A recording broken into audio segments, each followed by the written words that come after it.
बहुत से लोगों के मन में एक सवाल आता होगा कि एक ही समय पर जन्मे दो लड़के, पर उसमें से एक राजा दूसरा भिखारी, एक अमीर तो दूसरा गरीब, ऐसा क्यों?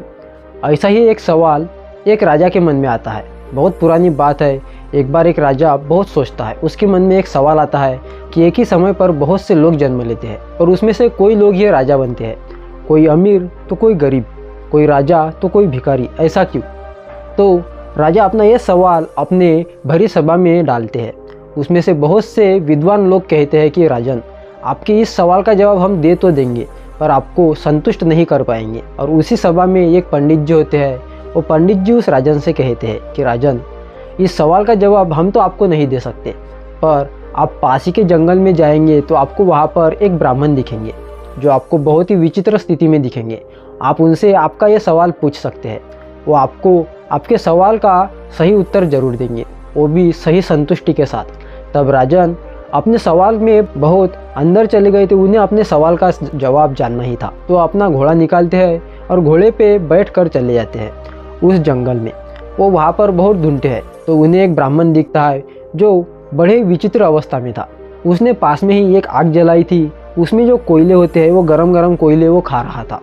तब राजन जो होते हैं बहुत डर जाते हैं और मन ही मन पूछने लगते हैं कि मैं इसको अपना सवाल पूछकर ये मुझे सही जवाब देगा, मुझे संतुष्टि देगा, अगर नहीं किया तो क्या होगा। पर फिर भी राजन उनसे डर डर कर सवाल पूछती है, ब्राह्मण, मेरे मन में एक बहुत बड़ा सवाल है जो मुझे अंदर ही अंदर खाए जा रहा है, आप मुझे उसकी संतुष्टि दे सकते हैं, उसका सही उत्तर दे सकते हैं? मुझे मेरे सभा में एक ब्राह्मण ने कहा है कि आप मेरे सवाल का जवाब दे सकते हैं। तब पंडित जी उनसे कहते हैं कि मूर्ख, तुम मेरे पास क्यों आए?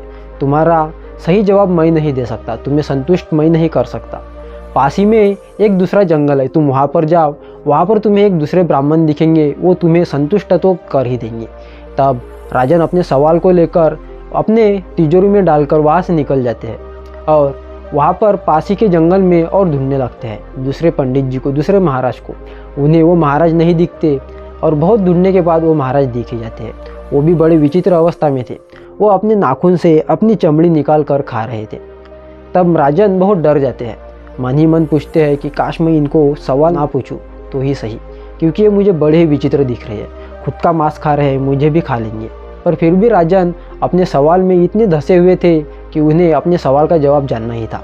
फिर भी डर के मारे वो उनसे पूछ ही लेते हैं कि महाराज, मुझे पास ही के जंगल में एक पंडित जी ने आपके पास भेजा है मेरे सवाल का जवाब जानने के लिए। उन्होंने मुझे कहा कि आप ही मुझे संतुष्ट कर सकते हैं। तब वो राजन, वो जो महाराज होते हैं, वो उस राजन से कहते हैं कि मूर्ख, तुम्हारे सवाल का जवाब नहीं दे सकता, तुम्हें तुम्हारा सवाल का जवाब पास ही के गाँव में एक बच्चा है जो अभी मरने की स्थिति में खड़ा है, वो तुम्हें तुम्हारे सवाल का जवाब दे देगा, ना कि सवाल का जवाब देगा, तुम्हें संतुष्ट भी कर देगा, तुम उसी के पास जाओ। तब राजन जाते जाते बहुत सोचते हैं कि वो मरने की अवस्था में बच्चा है, मुझे संतुष्टि कैसे दे सकता है, क्या उसके पास मुझे जाना सही होगा? फिर भी राजन उसके पास जाते हैं। उसके पास जाकर राजा देखते हैं तो उसके पास उसके परिवार वाले उसको घेर कर खड़े थे। फिर भी राजा उनसे पूछते हैं कि बच्चा, मेरे मन में एक सवाल है, आप मुझे उसकी संतुष्टि दे सकते हो? तब वो लड़का कहता है कि हाँ महाराज, मैं आपको अवश्य संतुष्ट करूँगा। महाराज, आपको मैं बता दूँ कि हम चारों भाई थे, जो आपको दो पंडित मिले, दो जंगल में और तीसरा मैं और चौथे आप। हम तीनों पिछले जन्म में एक महाराज के बच्चे थे, वो भी जुड़वा, एक ही समय पर जन्मे। हम खाना खा रहे थे, हमारे पास एक महाराज आते हैं, एक पंडित जी ब्राह्मण आते हैं, हमसे खाना मांगते हैं। उसमें से पहले जो होते हैं वो खाना नहीं देते, वो कहते हैं कि मैं क्यों दूँ, मैं भूखा मर जाऊँ। दूसरे को भी वो पंडित जी खाना मांगते हैं, दूसरे भी कहते हैं कि मैं क्यों दूँ, क्या मैं भी भूखा मर जाऊँ, मैंने तो सवेरे से कुछ भी नहीं खाया।